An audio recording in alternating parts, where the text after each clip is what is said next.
Hi, everyone. This is Bryan Smith with 321 Gang, and this is our weekly podcast, Change the Conversation.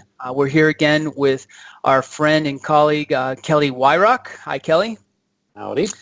This is podcast 2 with Kelly. In our previous podcast, we talked about the 5 barriers to adopting lean, agile, and safe practices in the medical device arena. And Kelly has gratefully accepted our invitation to follow that up. Today, I'm going to cheat a little bit here. We're going to talk about the top 5 reasons why and how to get started with lean, agile practices in the medical device arena. So real quick, Kelly, if I get this wrong, correct me, but you are part of the Agile Quality Management Systems company. You are the principal consultant, and you've worked with AAMI in developing the TIR 45, which is part of what we're going to be talking about today. That's correct. My consulting company is Agile Quality Systems. I've been a consultant for 4 years now, working mostly with medical device companies on quality management systems, and also working with organizations on Agile software development and the blend of the two, medical companies that want to use Agile within their quality system. Excellent. So let's just jump right into it. So in our previous podcast, we talked about the 5, again, I'm going to cheat a little bit here, the 5 top common reasons why medical device companies are often apprehensive to adopting these practices. And I'm just going to read it off my list here. These companies are conservative. If it's not broken, why fix it? Change is hard. Time, money, and rejiggering well-established systems that, we can say they work because medical devices come out on the other end, but I think we can agree that there's a lot of waste in the process that we're trying to squeeze out. There's some concern with the Agile Manifesto itself. It says, we don't need tools maybe, or we don't need documentation, and it doesn't really say that. It really says we value things on this side more than we value on the other side, and I'm sure we'll get into that a little bit later. And then the whole, obviously, the compliance and regulations within the medical device industry, and honestly, all systems engineering, aerospace and defense, automotive, 321 Gang works across all of those industries. But today we're going to talk quite a bit about how that works in the medical device area. So Kelly, tell us a little bit about how medical devices and Agile and the TIR 45 come together. Okay, so I'll give a little bit of history. We covered some of this in the earlier podcast to go through some of these things about why the TIR was created. So back in the early 2000s when Agile was getting started, it was viewed as suitable for the IT applications, business applications, not so much for product development, and there were some concerns about developing safety critical products. So as medical companies began to use Agile, they approached the AMI organization to ask for some guidance on how to apply Agile in the medical device space.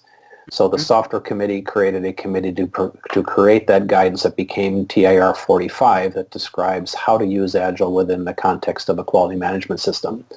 To ensure that organizations could have some guidance on how to make it fit in with what regulators expect, and more importantly, how to make it fit with things that we've long established as good processes for developing safe and effective products.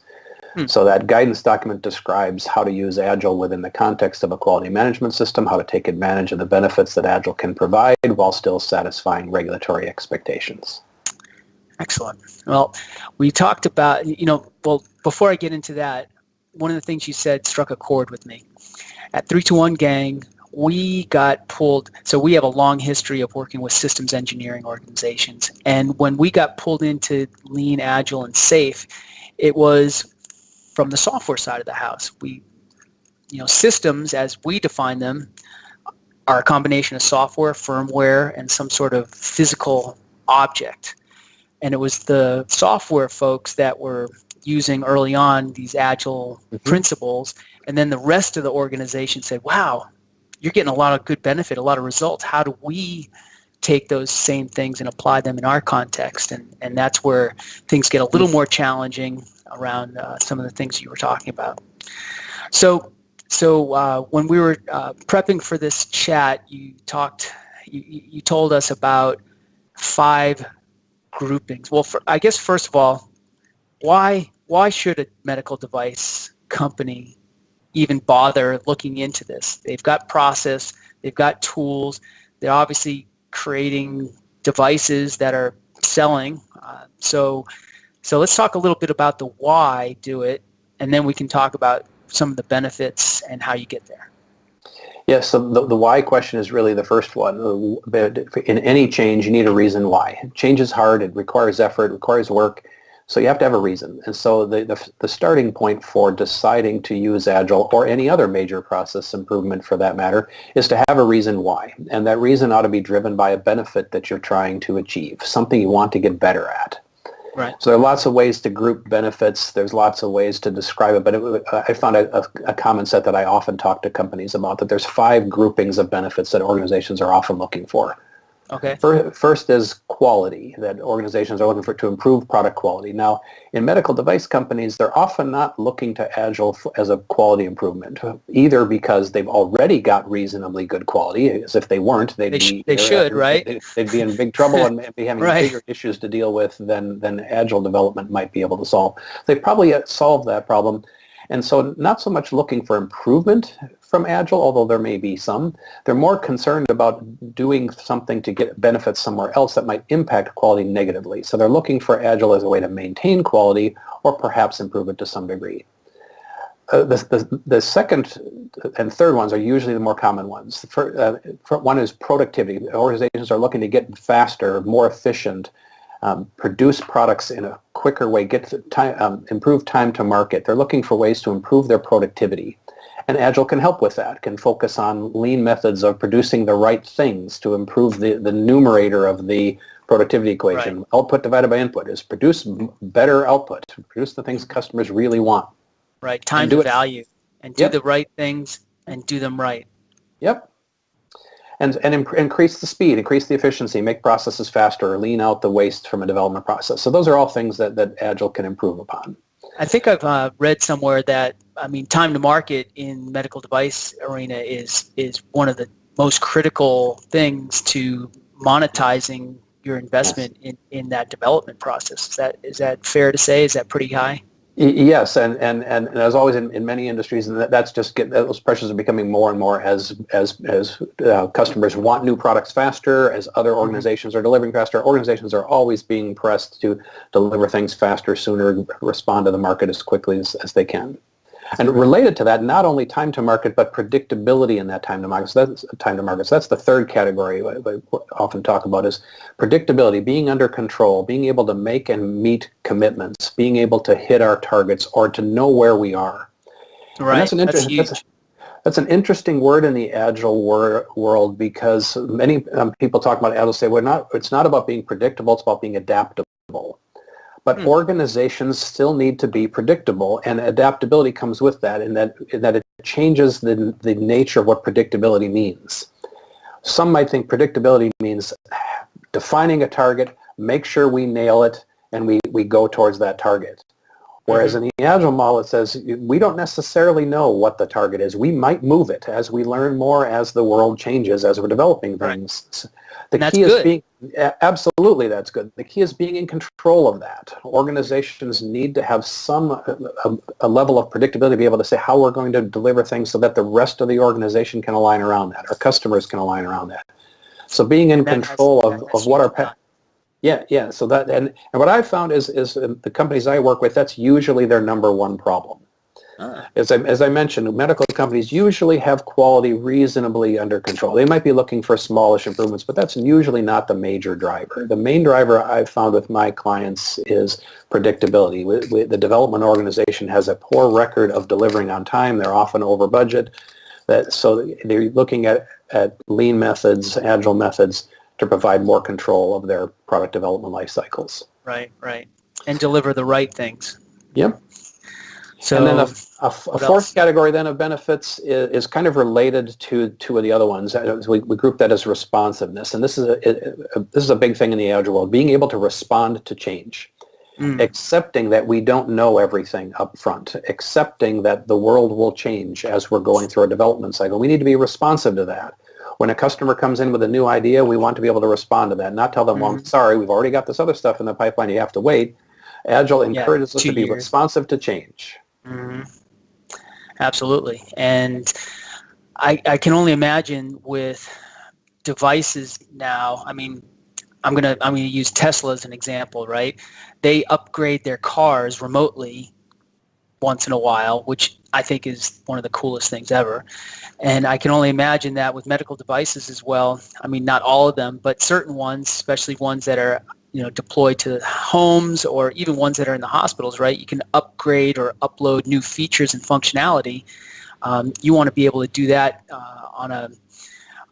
you want to be able to introduce new functions and features to those devices on a regular basis, and that's anyway. That's one of the things that I've been reading about as well.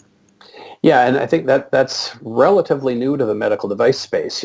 20 years ago, implantable systems especially, once they're implanted, that's it. You can't change them. We're not going to take them out and change them. Right. And even big systems that are embedded into hospital environments, it's hard to change those big systems. Well, but the world has changed. The world expects systems to be adaptable. They expect new features. That's just the way our culture is now, that we expect technology to be able to make changes to things as we go. And so the medical device world has embraced that. And Agile methods help with that, to help give methods that are responsive to changes and allow you to adapt your system even after it's been initially deployed. Super cool. So the final category of benefits that I often look for in any process improvement is a sort of intangible one I call team health, that you're looking for improvements in how the organization works. Things like team engagement, team empowerment, alignment of people and their skills and interest with the work to be done, having fun at work. Agile brings benefits to these kind of things because it encourages a team culture, and it encourages teams to work well together and learn how to work well together, improving the overall health of the organization. Would you put innovation in that bucket? Because I think sometimes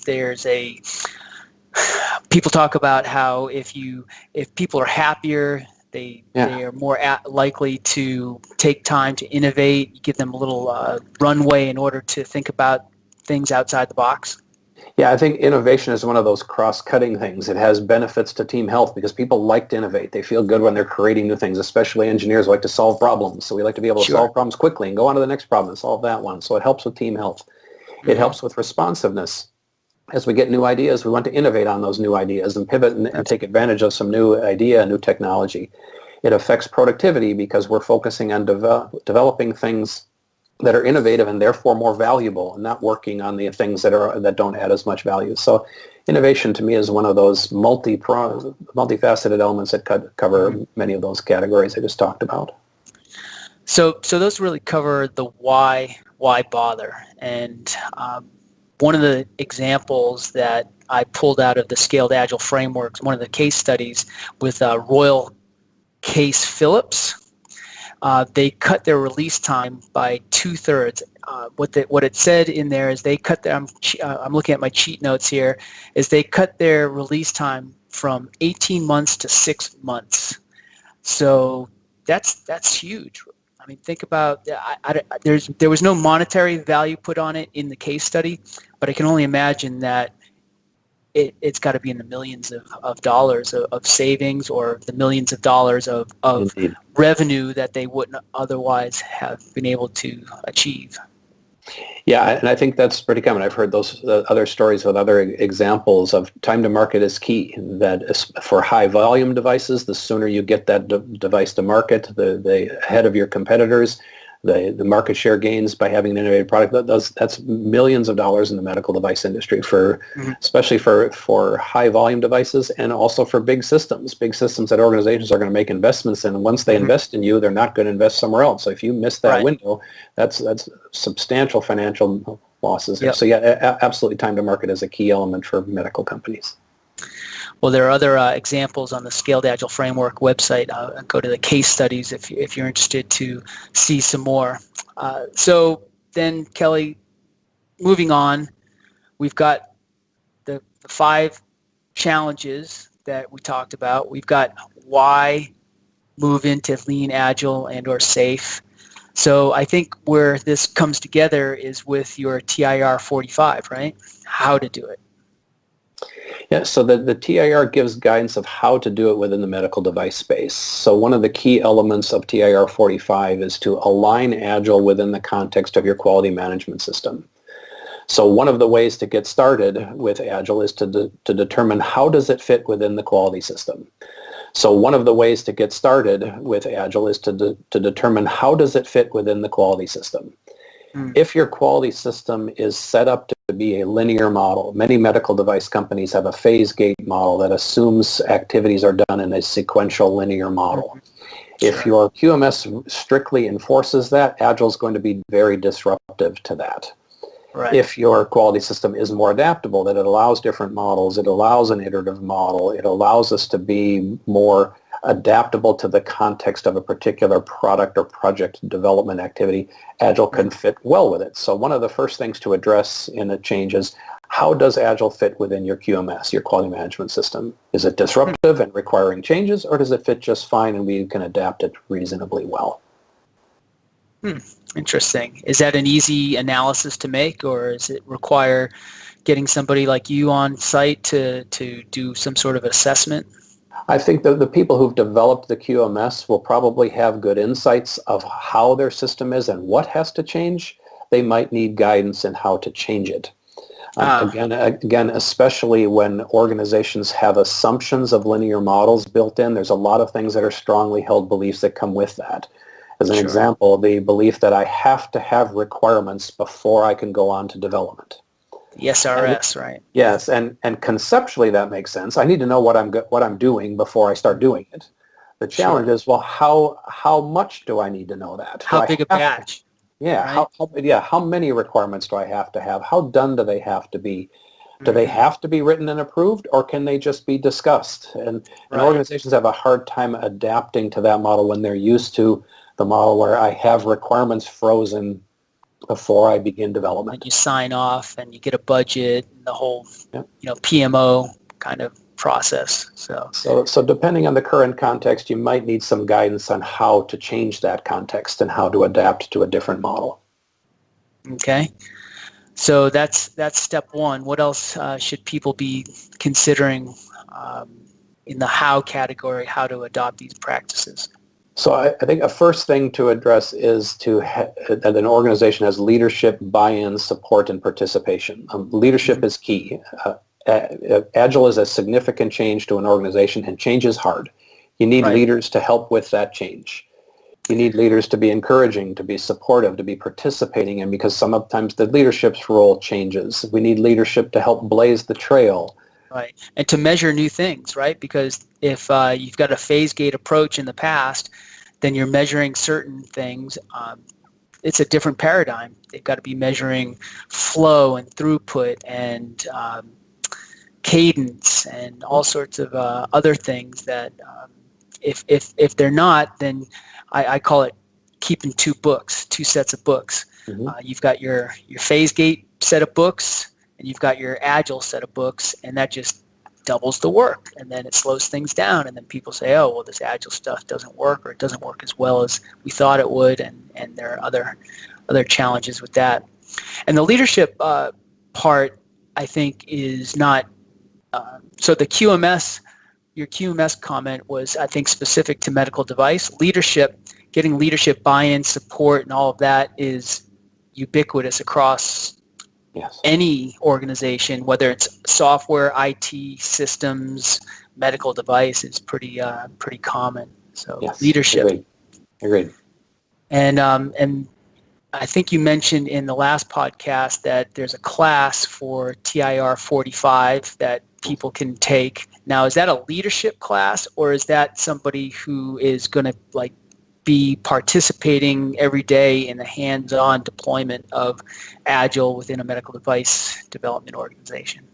It could be both. It's Mm-hmm. geared towards the development team that's actually going to do it, the quality systems people who are guiding development, who are responsible for the quality management system and how they portray it to the outside world, such as regulators, for Mm-hmm. management leaders who are guiding an organization to understand what has to change in my organization in terms of our process, our tools, our people. How do we have to change our organization? So it's all of those layers. So 321 Gang offers a leading safe class, which is probably, now we do cater it more to the systems engineering side of the house, and that might be a more generic leadership, important but more generic. So it seems to me like leaders ought to consider both of those things if they're serious about going down this path. Leading safe maybe to get a taste and see if they want to take the step, and if they're ready to take the plunge, then it sounds like the TIR 45 class might be a next step there. So what is there anything we're missing in the how category? Anything that we need to touch upon? So let's go to another. We talked about leadership buy-in. That the next level is the next key element is to have a team on a real project willing to give Agile a go. Absolutely. A real project doing real work with real constraints, and a team willing to try something new. Mm-hmm. If you've got a team of skeptics who aren't going to like it going in, you're constantly fighting that skepticism, trying to prove that this is a good idea. Right. People often ask, how do you know Agile helps? How can you prove it? And they're engineers, right? And yeah, show me the data. Right. And the reply back is, well, how do you know how good you are now? What are you doing now? And what do you like about it? And what would Agile do differently? And how are you going to measure that? And so sometimes that's easy to know. Sometimes that's a little bit fuzzy and hard to prove. And so one of the first steps when trying Agile for the first time is to have a team willing to give it a try, whether they believe it or not, whether they're certain it's going to work or not. They're willing to give it a try. You need people who are pioneers, willing to try something new, open to learning. And this is related to the leadership comment, is you need leadership around that team to protect that team, to allow them to learn, allow them to make some missteps as they go, as they're trying to adapt new methods. I was just going to say, allow them to fail a little bit. I mean, you can't move forward without sometimes misstepping, and you got to have that. You got to have people who are willing to stick their necks out a little bit and fail, and then reassess and regroup, and then improve the next time around and build upon that. And this is, again, where the leadership comes in, is that Agile is a framework. It's not a recipe. It's not just something you just go out and buy and do. It needs to be adapted to the context. You used that word a couple times earlier, Bryan, about fitting into the context. And so Agile has to fit within the context. Medical device is a context. Each medical device company has its own unique context. And so you need a team willing to adapt Agile to their context. You need leaders around them to help adapt Agile to the context and change the context as it needs to support and align with Agile methods. Okay. And what else?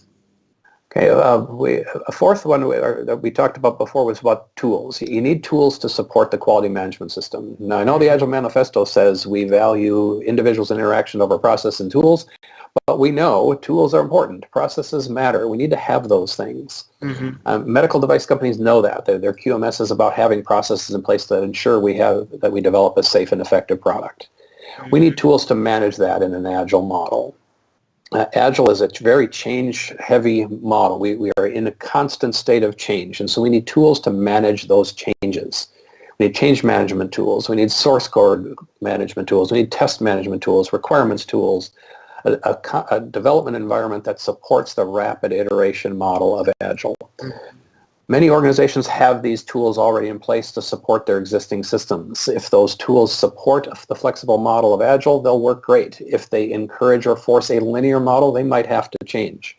Right. Organizations that don't have good tools in place are going to feel the overhead of the rapid change model. So they need tools to help minimize that overhead of managing this constant state of change. I like the way you phrased that at the end there. The tools to help manage the overhead of change. That's good. So, anything else on that list? We talked about tools, leadership, picking the right team. Yeah, we start out with a top 5 list of have a reason of how and why get started. Have a reason. Was that 5? Yep, that was our 5. Yeah, so have a reason. have leadership buy-in, to have a team ready to give it a try, figure out how it affects your quality management system, and have tools to support it. But I'd add a sixth one there is to get help from people who've done it. Huh? All right. Get help from people who've done it before. If you've got Oh, people within your organization that have done Agile before, leverage that experience of how to make Agile work. If you don't have that experience, get help, because Agile has lots of moving parts. It has lots of mechanisms. The principles are solid, and there's a good set of practices, but how you adapt them to the context will determine whether it's successful or not. So getting help from somebody who's done it before, who can help guide you down some good paths, can help the teams see that some learning is going to happen, and that's okay. You'll be in a good place once you get through some of that. Having that help from somebody who's been down those paths before really helps organizations get over the learning curve much more quickly. well, since you added a bonus sixth one, I'm gonna interject and maybe suggest a bonus seventh one.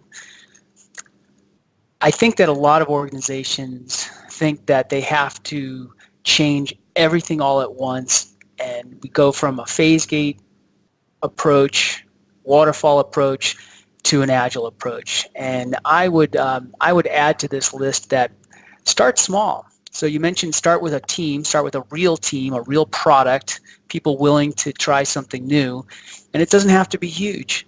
And then take the learnings from that team and expand it out one circle or whatever, and then expand that out and take that expertise and do it slowly. Learn from your mistakes and expand, and then apply it to the places in your organization where you think you'll get the most benefit. And get help. So get help to do that, and get help to spread it, and then soon you've got a community of practice or a center of excellence or whatever you want to call it, and you're self-sustaining and moving forward. Yeah, I quite agree. The agile transformation is a common phrase these days, that agile is not something you just flip a switch. I go to a class and ta-da, we're agile. It's a transformation, and I quite agree. You need to plan that transformation, decide how you're going to roll it out in an organization. Start small, get some successes, expand beyond that is a fine model. So have a plan for how you're going to roll out agile. But don't have a detailed plan, right? You don't want to have too many requirements up front. Small batch. Responsive to change, you bet. Small batch. Well, Kelly, I think we're going to wrap it up here. Kelly Weyrauch, from Agile Quality Systems, thank you so much for joining us. And I think we've even decided to do a couple more podcasts with you later in the month. So we look forward to that, and we'll get into a little bit more of the details of the TIR 45 and some other things. So Kelly, thanks again. Thanks to our viewers for joining us today. Look at the links below this podcast for more information and for how to sign up for classes, check out other resources, etc. So this is 321 Gangs Change the Conversation. We'll see you next time.